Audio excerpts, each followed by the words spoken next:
we'll put our thumb on the pulse of the United Way in Horry County. Meet its chairman coming up next on Carolina People.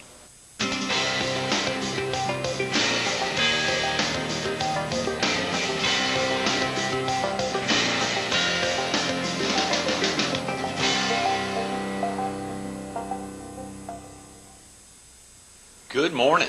Welcome to Carolina People.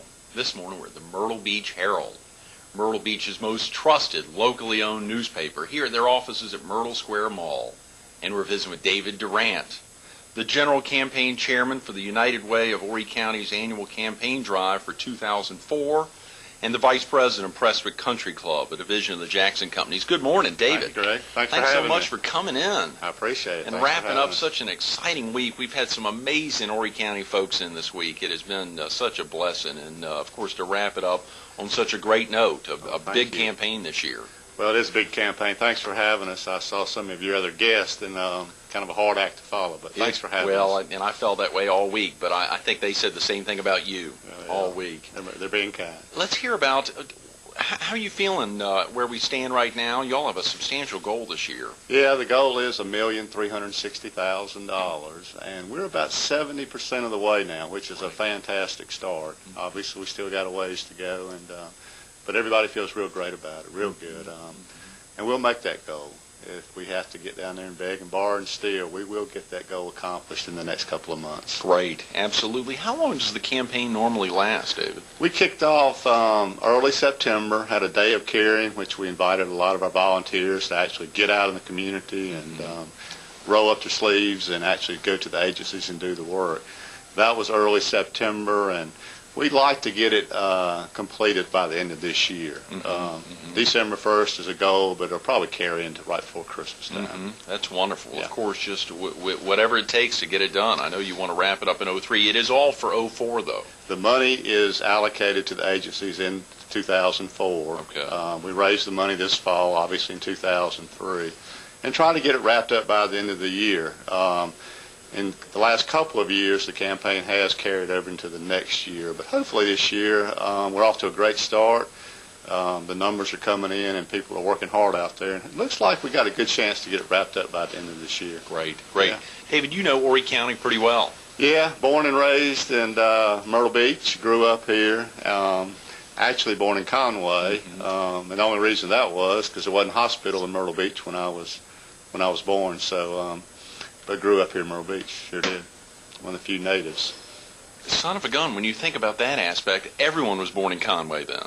Well, people my age were born in Conway. Ocean View Memorial Hospital, I believe, was built in about 1957, 58, just a few years after I was born. So all of my people that I went to school with, we had to go to Conway. Our mothers and fathers took us over there, and we were born in Conway. Then left the hospital and came back to Myrtle Beach. I've lived here ever since. Golly. So, you went off to college here in South Carolina? Went to Clemson and graduated in 1975. Came back after Clemson and went to work for Myrtle Beach Farms Company. But, got that sand in my shoes early and decided Myrtle Beach was going to be my home, and we'll probably stay here the rest of our lives.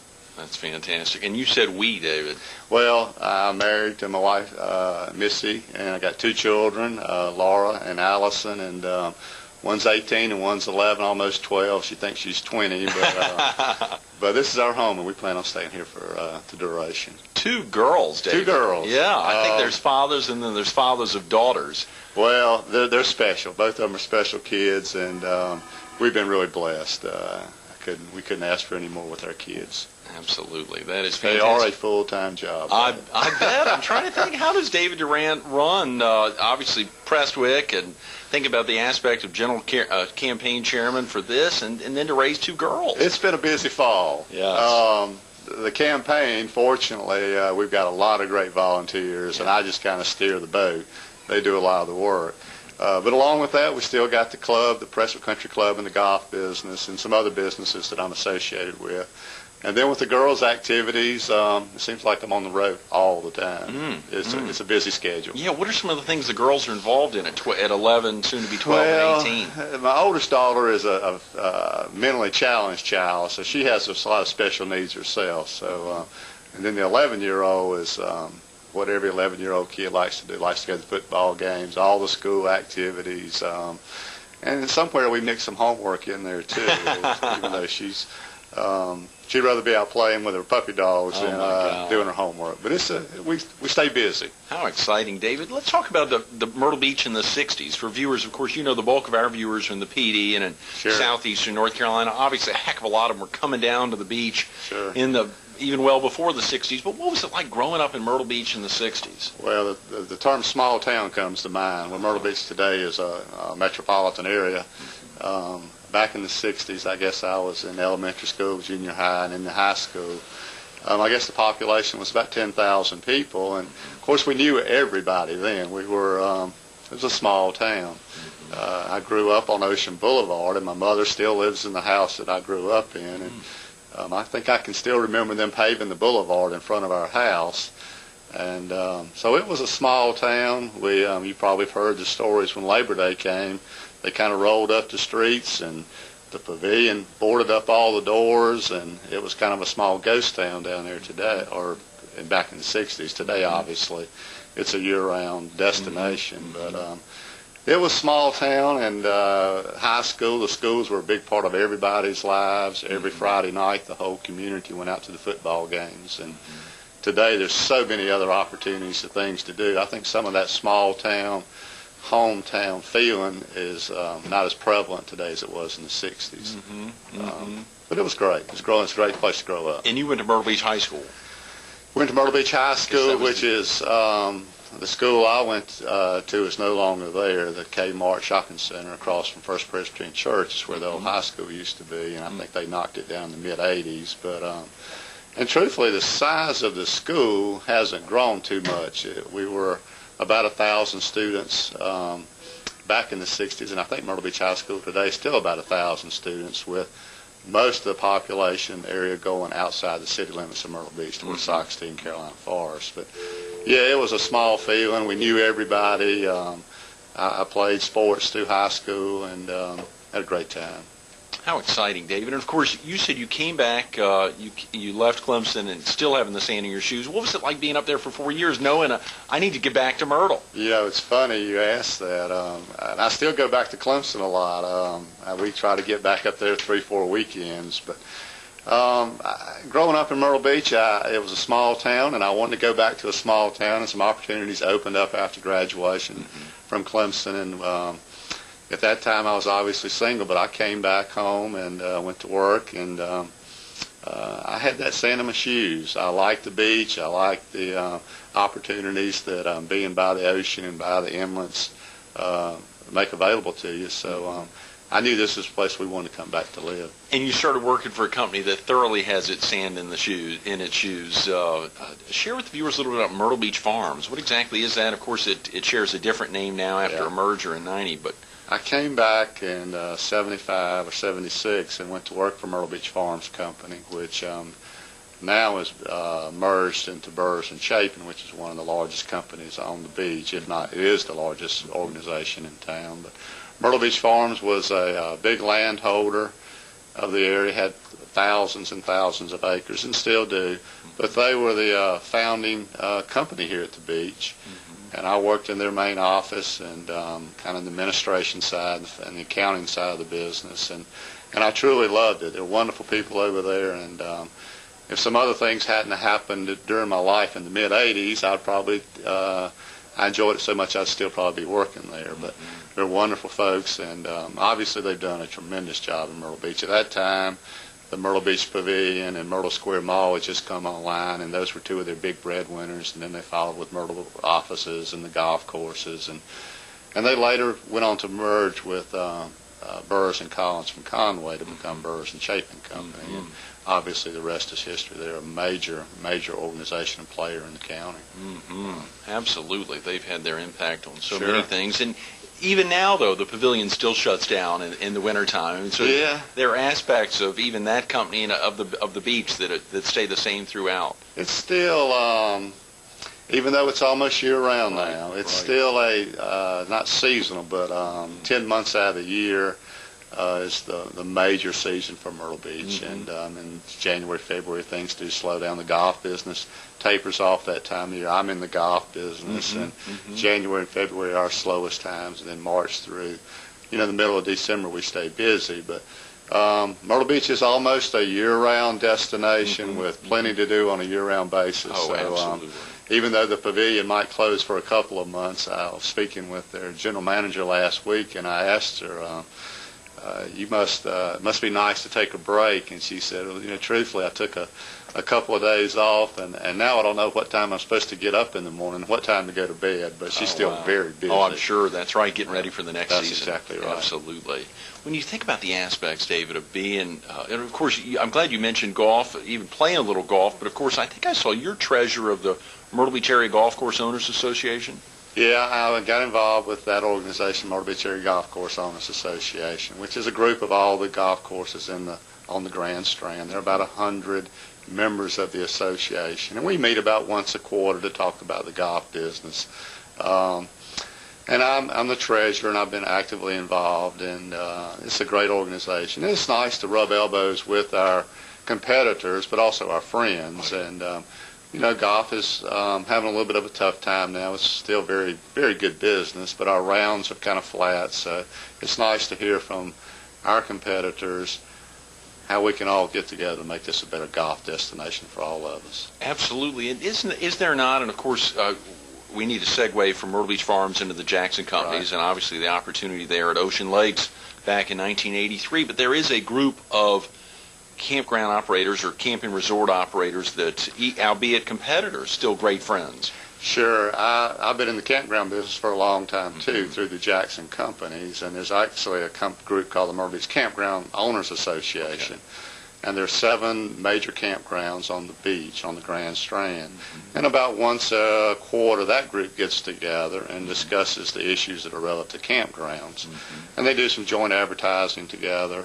The people that I'm associated with, Ocean Lakes Family Campground, takes a very active role in that association. And along with all the other campgrounds, we're again competitors, but also very good friends. Yes. And they've loaned us equipment, and they've helped us when we had some difficulties, and certainly we've done the same for them too. So, competition's good, but the key is for the golf business and the campground business is to get the people here. You got it. And then we can compete with each other. But we've got to get the campers in the town. We've got to get the golfers here, and then each body's kind of on their own once they get here. You're exactly right. We've been so blessed. Exactly 2 weeks ago today, Don Perry was on the show, Don Perry Sr., talking about the horseback ride-a-thon, which I know the Jackson Companies or Ocean Lakes had hosted. Lance has been on a number of times. And, of course, Nelson Jackson was with us in the Myrtle Beach studio, the Fox 43 studio one day, and we talked about taking a virtual tour of the campground, of Ocean Lakes Family Campground. It was fascinating hearing him go through his mind. Of course, it asked Lance to do it another time when we were focused on Sun Fun. But, of course, you were there. You started in, was it 83? 1983. Mr. and Miss Jackson gave me an opportunity to come work for them. And I worked in their accounting and finance area, and then eventually became the general manager of the campground. And it has changed tremendously since 1983. The campground was opened by Nelson and Mrs. Jackson in 1971, on July the 4th of 1971, and they had about 25 campsites. And I think Nelson likes to tell the story. He was building campsites as fast as he could possibly build them because people were lined up waiting to camp. But today we're over 3,500 campsites, and it's a city into itself. On any given Saturday in the summertime, there are over 15,000 people on that property. It's huge. It's about 300 acres. It's about 295 acres. Right. You're exactly right. Over 3,500 campsites today. 900 of those are what we call transient, and that's where you see the motor homes and the travel trailers coming down. They can rent those sites on a daily or weekly basis. The balance, which are about 2,500 additional sites, are leased on an annual basis. And there could be anything from a small camper to, we actually allow stick-built houses to be built on site now. Actually, the Hurricane Hugo changed the the look of Ocean Lakes Campground. We took a significant hit in 1989, and after that, the campgrounds, the way we do business changed greatly.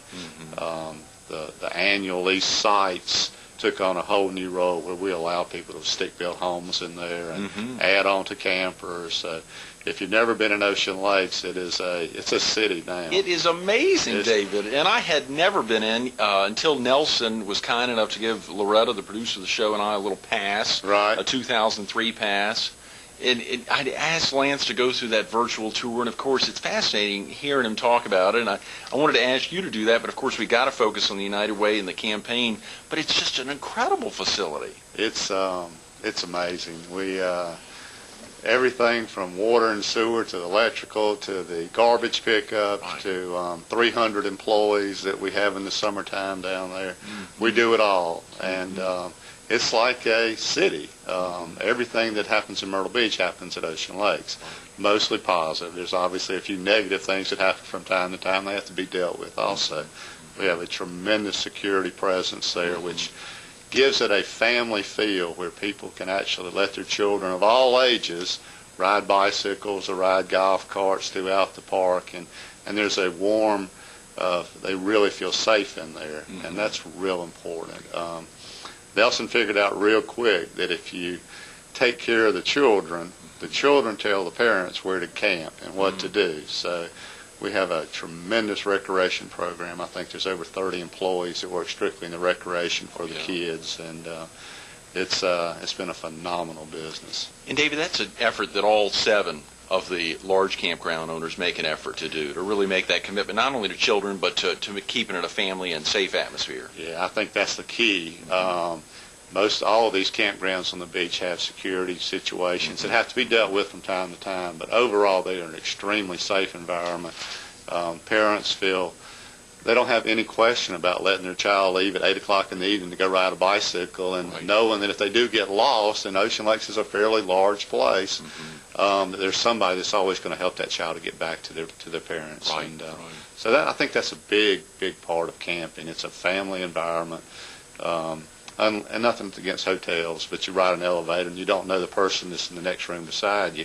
When you're camping and you pull in, the people beside you are going to come over and introduce themselves. Right. And they're going to help you get set up, and it's a warm family feeling. It really is. It is very special. And now, David, in '97, you stayed within the Jackson Companies, moved over to Prestwick. That's correct. And in 1997, the golf course was built in 1989 as a golf course with a real estate development beside it, and we had some management changes in about 97, 98, and I went to run Prestwick Country Club and got in the golf business.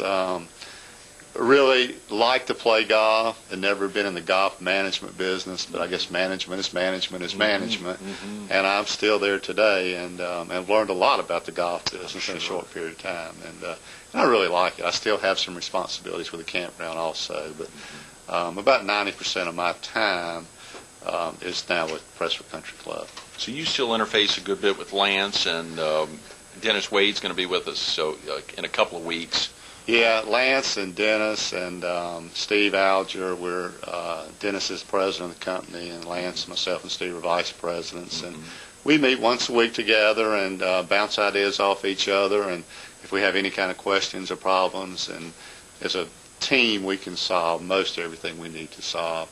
And obviously, Nelson Jackson's still involved in a great way. And it is a family-owned business, but very, very few family members actually work in the business now. So it works out great. He gave the impression his 4 daughters are actually 5 daughters. 5? Nelson has 5 daughters, and let's see, 2 of them live in the Myrtle Beach area with their husband and families, and 3 are outside the area. But they aren't in the day-to-day operations now. They obviously keep up with the business, but the day-to-day management is now with Dennis and Lance and Steve and myself. David, we got about 6 or 7 minutes. Obviously, the big folks at the United Way of Horry County, and the United Way in general. Why would a viewer want to get active with the United Way? Well, I'll give myself as an example. I've been with the United Way probably 10 to 12 years now, and somebody just asked me to get in to help. And at that time, I was doing a lot of things in the community, and somebody asked me to serve on United Way to help raise some money. And at that time, I saw it. I agreed to do it, got involved. It wasn't too difficult, but I saw it as a real way to give back to this community and this county. And it is a united way. You're in business and we're in business, and it seems like we get calls every day from somebody needing some help financially. And of course, the United Way is a way that a bunch of different agencies have teamed together, that you just make one phone call and one guy calls on you and you give to United Way, and it covers 36 different agencies. And I thought that was such a great idea that by helping United Way, not only are you helping United Way, but you're helping 36 different groups out there that are providing services to the people of Horry County. Absolutely. So any dollar allocated goes out to all 36. There is a real allocations procedure that all the agencies have to come before a board and tell us what their mission is and how they're going to spend the funds that they receive.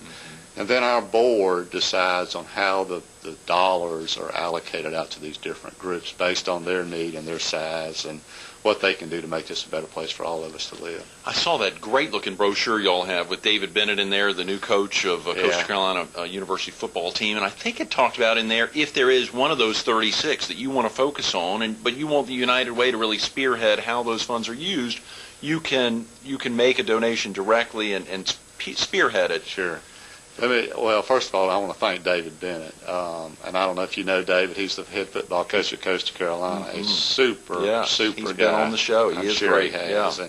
And he got involved in United Way years ago, and he brought United Way spirit with him to Horry County. And we asked him to step up to the plate and help us a little bit this year, and at the same time give his program some exposure also. And he's on our brochure, and he's helped in our videos, and he's done everything that we could possibly ask of him to do. So he has been a true blessing for United Way. But to answer your question about giving to one particular agency, there are 36 that we represent, but a lot of people have special agencies in their heart, and it might just be one. And if somebody wants to give specifically to one, it's certainly acceptable. You just let us know which one of the 36 that you want your money to go to, and your donation will come off the top and go directly to that agency, which I think is great. Absolutely. Some people give to one or two, and then some people give to the general fund, and then we allocate those funds out over the entire to all the agencies. The most regular donation is going out to the general fund. That's right. Most people make a check or a pledge to the United Way of Horry County, and then we disperse those funds based on what how our board has approved all the money to be dispersed. Okay. How much of the money given to the agencies is spent on people in Horry County? Well, out of all the money raised, and hopefully we'll get $1,360,000 this year is our goal, about 88 cents out of every dollar goes directly back to the agencies, which if you're in this business at all, you'll realize and you'll know that 88 cents out of a dollar is a tremendous return. Probably one of the highest you'll ever see. That kind of money goes back to doesn't go to fundraisers, it doesn't go to staff. 88 cents out of every dollar does go to the agencies. And the donations are tax deductible, David? Tax deductible. If you itemize your deductions, you can certainly take a deduction on your internal revenue forms. Okay. And a lot of people obviously take advantage of that. Yeah.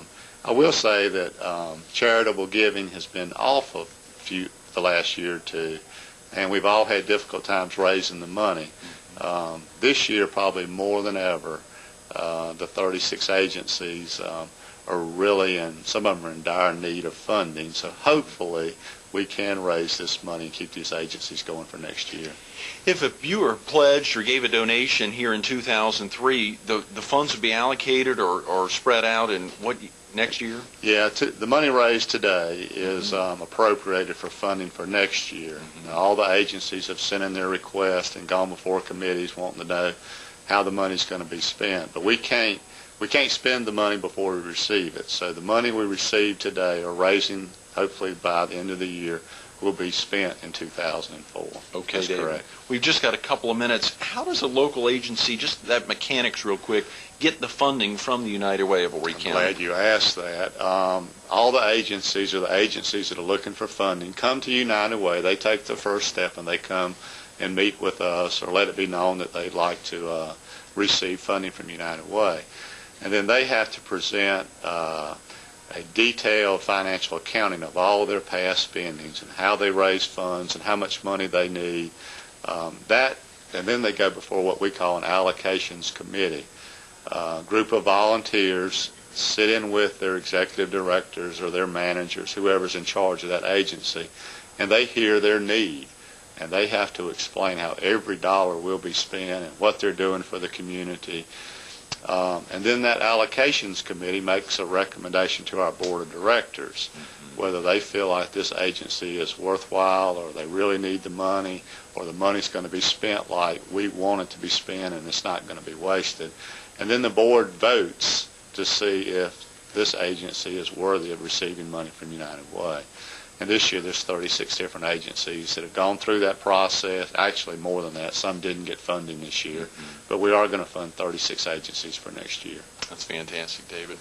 Lastly, what do you like best about what you're doing with the United Way? This is a huge time commitment. Of course, we talked about your girls, your spouse, your wife, the commitment to the Jackson companies and to so many other things. What do you like best about what you're doing with the United Way? Well, I guess it gives me a warm feeling.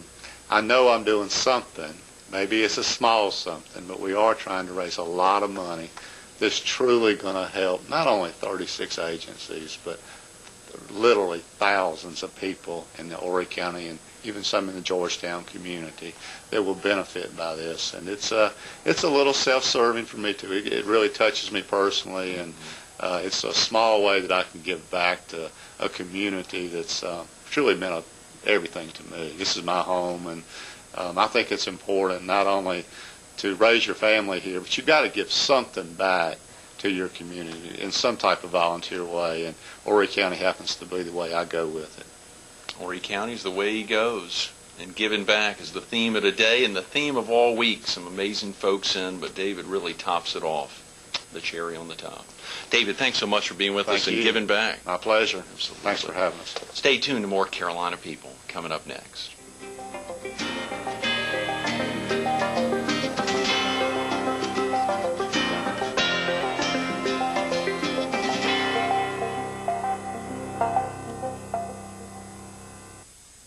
We want to thank David DuRant, the General Campaign Chairman for this year's Horry County United Way campaign, and all the volunteers and staff for making today's Carolina People so special.